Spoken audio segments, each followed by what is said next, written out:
Sir ये जो आप आए हैं इस पर क्या कहना है सर, यहाँ आ रहे हैं? सर एक बच्ची को जला दिया जाता है और हम कैंडल मार्च निकालते हैं, आंदोलन करते हैं।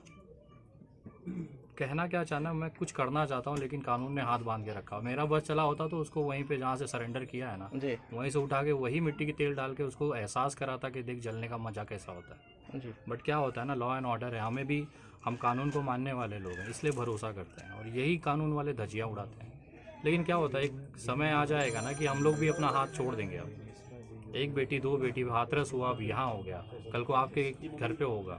कितना तक, कब तक हम लोग आंदोलन और इंसाफ की आवाज़ उठाएंगे? सर, ये वैशाली लोकतंत्र की जननी धरती है और आप मुंबई से चल के आ रहे हैं, मतलब सैकड़ों किलोमीटर से।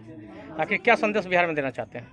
यही संदेश देना चाहते हैं कि भैया कि एक बेटी मरी है, वो आपकी बहन हो सकती है। हम लोग अपनी बहनों के लिए शेर हो जाते हैं और दूसरे की बहनों के लिए कुत्ते बन जाते हैं। बस यही बताना चाहता हूँ कि किसी की, देश के किसी भी कोने में अगर किसी भी लड़की के साथ गलत हुआ, उसका भाई विनय दुबे उसके साथ है, चाहे वो 1000 किलोमीटर हो चाहे 50,000 किलोमीटर। इस सरकार पर क्या कहना है? सरकार वही निठल्ली सरकार है, इसका क्या भरोसा है। अगर सरकार इतना दम होता तो एक लड़की यहाँ से जल गई और यहाँ बताया जा रहा है कि 5 मिनट की दूरी पे पुलिस स्टेशन है। सरकार में अगर इतनी औकात होती सरकार की तो इतना ये घटना ऐसी नहीं होती और 15 दिन बाद सरकार जाग रही है। तो आगे क्या कार्यक्रम है सर? कुछ नहीं करना, अभी बच्ची के परिवार से मिलना है और एसपी साहब को मैंने कहा है कि 5 दिन का समय है आपके पास, उसके बाद यहाँ की लॉ एंड ऑर्डर की धज्जियाँ उड़ेंगी, उसकी जिम्मेदारी आपकी होगी। हम लोग बात करने वाले लोगों में से नहीं। इतनी बड़ी घटना हुई है सर, और मोदी सरकार का देश बचाओ, बेटी बचाओ देश बचाओ चल रहा है, इस पर सर क्या कहेंगे आप? देखिए, अभी आपने कहा कि वैशाली लोकतंत्र का जननी है, लेकिन वैशाली में ही गुलनाज जैसी हमारी बहन जो है उसको जिंदा जलाया जाता है और वो इलाज के अभाव में मर जाती है। तो लोकतंत्र जल गया। गुलनाज को लोकतंत्र के दृष्टि से देखना चाहिए और मोदी जी और नीतीश कुमार जी का जो कुशासन है उसमें जो है लोकतंत्र बिहार के अंदर हमको जलता हुआ नजर आया, वो गुलनाज के रूप में जलता हुआ नजर आया।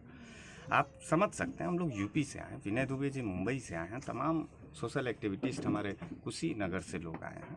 इन लोगों के दिल में अपने बहन बेटियों के लिए एक दर्द है।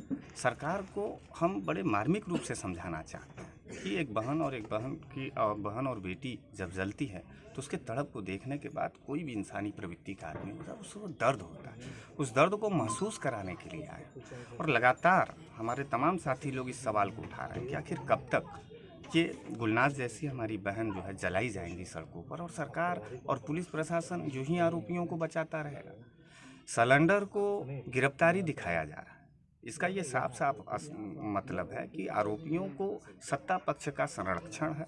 आरोपियों को पूरी तरीके से प्रशासन के द्वारा उनको सुविधा दिया जा रहा है और सिलेंडर को जो है गिरफ्तारी के रूप में परिवर्तित किया गया है। तो हम गुलजार के आत्मा के शांति के लिए हम आए हैं यहाँ पर, इनके परिवार के लोगों से मिलने आए हैं। हम पॉलिटिकल कोई इशू स्टैंड करने नहीं आए हैं। लेकिन नीतीश कुमार अगर अभी भी मदहोश हैं, 7वीं बार मुख्यमंत्री वो बने बिहार के अंदर और जिस दिन वो शायद वो मरी है विनय भैया, उसी दिन उनका शपथ ग्रहण था। शर्म आना चाहिए। वैशाली जैसे पास के ज़िले में जो है गुलनाज जैसी बेटी मरती और उनका शपथ ग्रहण चलता है और बड़ा जोश खरोश के साथ राजनाथ सिंह भी रहते हैं इसी बिहार के अंदर। तो ये बेटी बचाओ बेटी पढ़ाओ के लोग नहीं हैं, ये बेटी जलाओ और बेटी मारो के लोग हैं। और इनके शासन में जो है बहन बेटियों की इज्जत और आबरू को जो है जरा सा भी 1 रुपये का मूल्य नहीं है। ये दरिंदगी का एक ऐसा सरकार है नीतीश कुमार का, जिसको देखने के बाद हर हिंदुस्तानी का दिल पिघला है, रोता हुआ वो गुलनाज के घर आया है।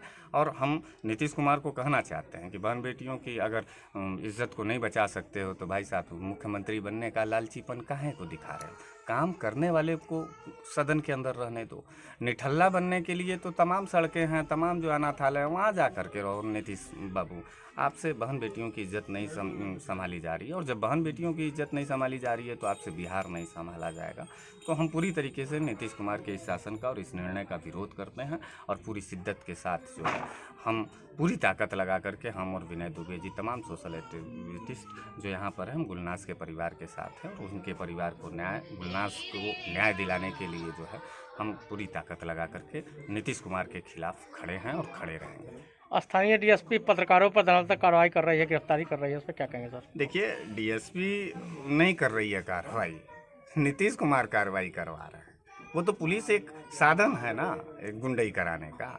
बिहार और यूपी में जो है पुलिस एक साधन है कि जब जब बहन बेटियों के ऊपर कोई दरिंदगी होती है तो आरोपियों को संरक्षित किया जाए, उन्हें उनको टिकट उकट भी कहीं ना ऐसा हो कि नीतीश कुमार जो है बाई इलेक्शन में अब आगे जो चुनाव आएगा उसमें टिकट भी मिलेगा। ये योगी बाबा उत्तर प्रदेश का स्टैंड है, बिहार का नीतीश कुमार जी का स्टैंड है कि जितने बलात्कारी, जितने अत्याचारी, जितने जो है दुराचारी लोग हैं उनको जो है टिकट मिलेगा, वो सदन में जाएंगे।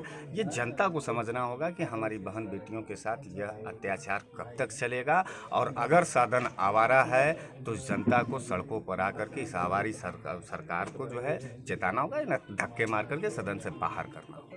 जी, बहुत बहुत धन्यवाद।